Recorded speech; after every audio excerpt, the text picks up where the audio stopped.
En aquel tiempo, dijo el Señor, ¿a quién se parecen los hombres de esta generación? ¿A quién los compararemos?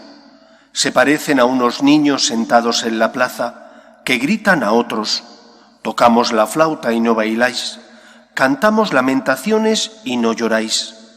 Vino Juan el Bautista, que ni comía ni bebía, y dijisteis que tenía un demonio. Viene el Hijo del Hombre que come y bebe y decís: mirad qué comilón y qué borracho, amigo de publicanos y pecadores. Sin embargo, los discípulos de la sabiduría le han dado la razón.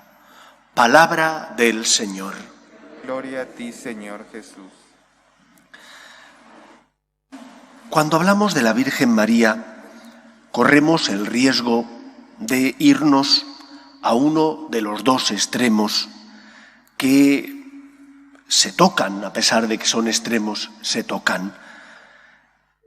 El extremo de pensar que la Virgen María ocupa un lugar tan excelso en el corazón del cristiano que poco más o menos ponemos a la Virgen a la misma altura que Cristo. María sería una diosa. Ese es un extremo. Hay personas que, llevados del cariño, del amor y devoción a la Virgen María, sin darse cuenta, caen en este extremo. Luego existe el otro extremo, el extremo de querer tratar a la Virgen tan igual a nosotros, tan como si fuera exactamente igual que nosotros, que omitimos y no hablamos de los privilegios que ella recibió porque iba a ser la madre del Salvador.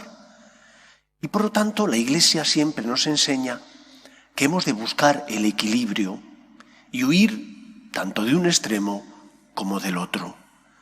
Hemos de tener devoción a nuestra Madre la Virgen. ¿Cómo no? Es nuestra Madre.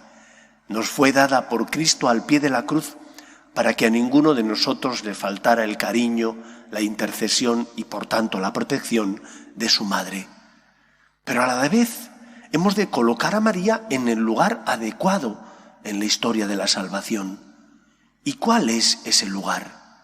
María es una persona como nosotros, que fue redimida como nosotros, porque solo Cristo es el Redentor. María es de nuestra estirpe y por lo tanto, aun habiendo sido privilegiada en previsión de los méritos de Cristo, porque iba a ser la madre del Salvador, María es como nosotros redimida. Lo que no significa que no la pongamos en el lugar adecuado y que no nos dirijamos a ella con la reverencia, el cariño y el amor que María, la Madre de Cristo, se merece.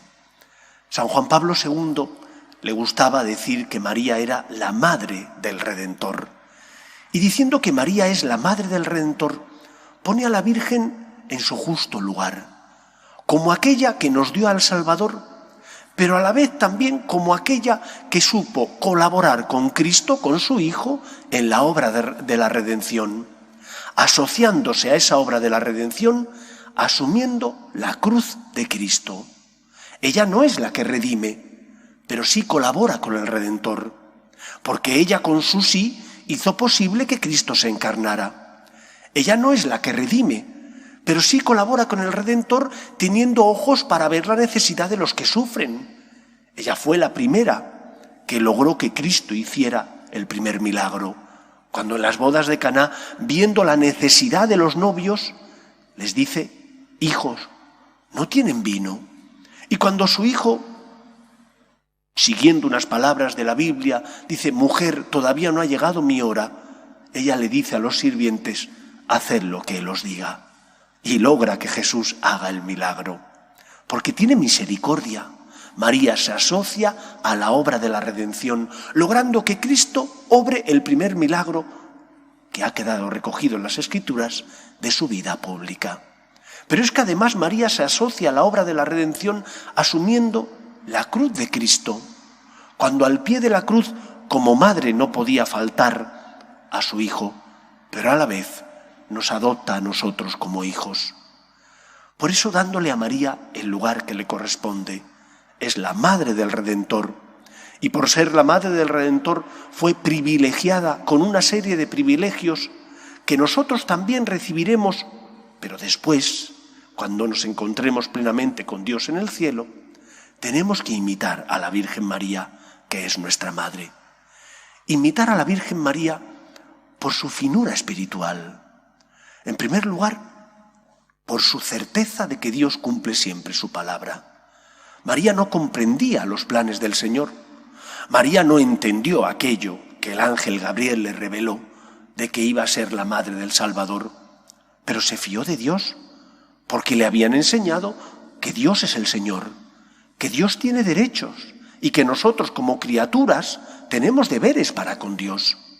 En segundo lugar, María, cuando no entendía los planes de Dios porque vio que su hijo era perseguido, no desesperó porque sabe que Dios cumple su palabra.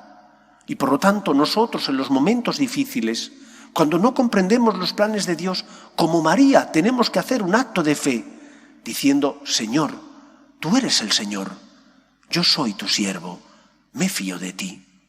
Y en tercer lugar, María, transida de dolor, puesto que esa espada había traspasado también su alma, sin embargo, dejó a un lado su dolor para hacer aquello que el Señor le pedía.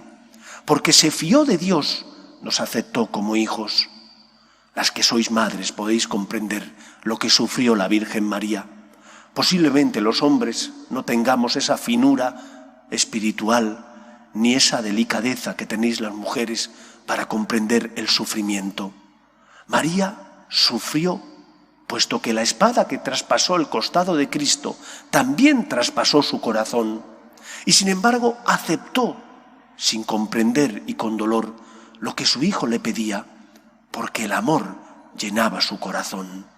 Aprendamos nosotros también a fiarnos de Dios, aun en los momentos de cruz más duros y difíciles, cuando no comprendemos los planes de Dios, cuando la cruz llama a la puerta de nuestra vida y traspasa nuestro corazón, aceptemos lo que el Señor nos pide, porque solo Cristo es el camino que nos lleva a la vida.